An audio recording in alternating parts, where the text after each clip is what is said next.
Hello friends, जय माता जी। और कैसे हो आप सभी। छोटी सी दुनिया में एक बार फिर से आपका बहुत बहुत स्वागत है। और सफाई करने के बाद जो शाम को पर्दे वगैरह धोए थे वो सूख गए हैं। समय दोपहर हो गई है तो सभी को गुड आफ्टरनून। और पर्दे सूख गए तो मैं लेके आ गई घर के अंदर और सभी को अपनी अपनी जगह पर लगा लेती हूँ। ये हॉल का पर्दा है तो हॉल में लगा लेती हूँ। जो बाकी के एक दो पर्दे हैं वो रूम में लगा लूँगी। तो अपनी अपनी जगह पर सभी लग जाएंगे, फिर दूसरा काम करूँगी क्योंकि धूप अच्छी थी। दोपहर तक तो सूख गए तो फिर अपनी अपनी जगह पर सभी को लगा लिए। तो चलिए, समय काफ़ी हो गया, सुबह का काम वगैरह सभी ख़त्म हो गया था। उसके बाद चाय बनाते हैं। संडे को हो जाती हैं 2-3 चाय, सुबह शाम तो होती ही होती हैं। इसके अलावा भी 1-2 चाय हो जाती हैं। तो पहले चाय पी लेते हैं, फिर कुछ काम है आज करना है वो करेंगे।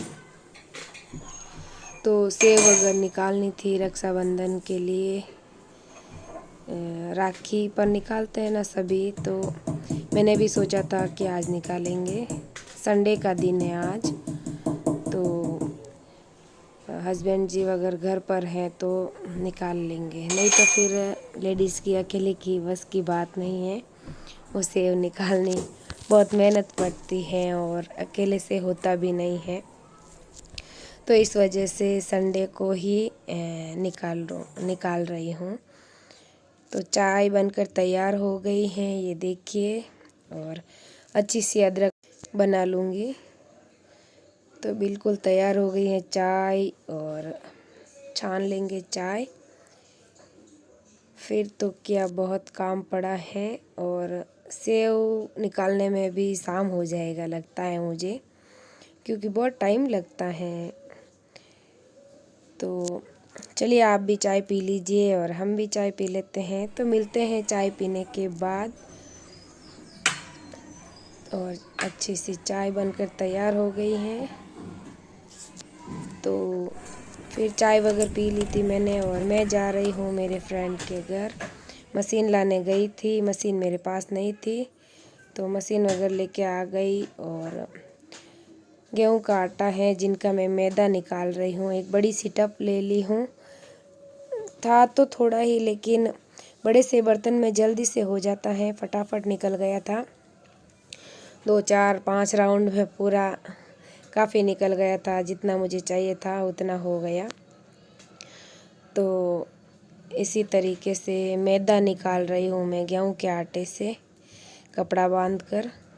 तो अच्छा सा हो जाता है। वैसे तो मैदे की छलनी भी आती हैं, लेकिन मेरी माँ भी ऐसे ही करती थी। मैं जैसे देखी थी वैसे ही कर रही हूँ। मेरी बड़ी माँ, मेरी मम्मी, मतलब सभी ऐसे ही निकालते थे गांव में, तो मैं भी ऐसे ही निकालने की कोशिश कर रही हूँ। और ये अच्छे से एकदम मैदा निकल कर तैयार हो गया है। तो छोटे से बर्तन में ले लूँगी, तो फिर सेव निकालने की तैयारी करेंगे।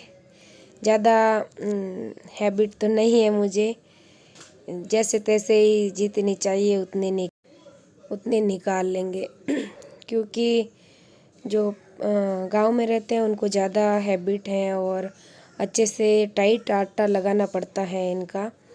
तो मुझसे जितना हुआ मैंने किया था और अच्छी निकली थी।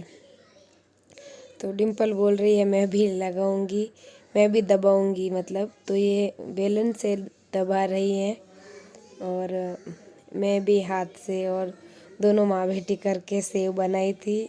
तो ये देखिए, जब कुछ ऐसा काम करते हैं तो बच्चों को बड़ा मज़ा आता है देखने में। और वो बोलता है मैं करूँगा, वो बोलता है मैं करूँगा।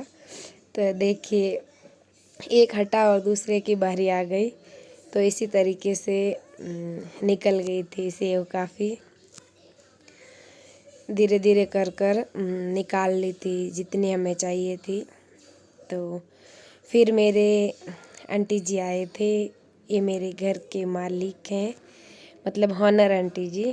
तो इन्होंने हेल्प की तो थोड़ा आसान हो गया था, क्योंकि इनको अच्छे से आता है आटा वगैरह लगाना।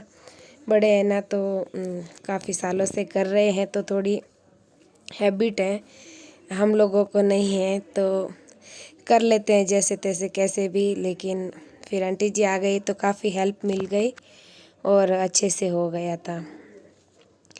आंटी जी ने नहीं निकाली थी, थोड़ी सी निकाली थी और फिर शाम को निकाली थी। उस वक्त नहीं निकाली थी, मेरी हेल्प करने के लिए ही आए थे। तो बातें बातें भी कर रहे थे हैं हम और काम भी हो रहा था। तो ऐसे कर कर निकल गई थी सेव वगैरह। सूख जाती हैं जल्दी, ज़्यादा वक्त नहीं लगता है इसमें सूखने का। वैसे हम लेट लगे थे निकालने में, सुबह सुबह निकाल लेते तो फिर शाम तक अच्छे से बनाने के लायक बन जाती। लेकिन लेट लगे थे तो फिर शाम को ऐसे ही रहने दी और सुबह तक अच्छे से हो गई थी। और फिर मैं शाम का खाना बना रही हूँ, जो कि खिचिया की सब्ज़ी बना रही हूँ। खिचिया पापड़ आप क्या बोलते हैं समझ सकते हैं, देख लीजिए। मैं खिचिया, हम लोगों में खिचिया ही बोलते हैं और खिचिया ही है। पापड़ थोड़े से पतले आते हैं और इनको मैं फ्राई कर ली हूँ तेल में और फिर मसाले में पानी डालकर छमका दिया हूँ, छौंक लिया हूँ। मतलब ये देखिए छोटे छोटे टुकड़े कर कर मैंने फ्राई कर लिए थे ये। फिर मसाला वगैरह डालकर थोड़ा मसाला जब उबाल आ जाए फिर उसमें ये टुकड़े डाल दिए थे। कच्चे के तो हर बार बनाते ही हैं, लेकिन कभी आप ऐसे भी ट्राई कर कर देखिएगा, थोड़ा टेस्ट में फ़र्क आएगा। तो और एक बात, सब्ज़ी में कभी भी नमक ज़्यादा हो जाए तो ये देखिए आटे की एक ऐसी बॉल बना लीजिए और फिर सब्ज़ी में डाल दीजिए, तो बहुत हेल्प मिल जाएगी आपको। और नमक जितना ज़्यादा है पूरी ये बॉल खींच लेगी। बहुत ज़्यादा हो गया है तो 2 डाल सकते हैं, नहीं तो एक ही काफ़ी है। तो चलिए ये खाना हो गया और वीडियो को मैं एंड करती हूँ। तब तक जय माता जी रिसा।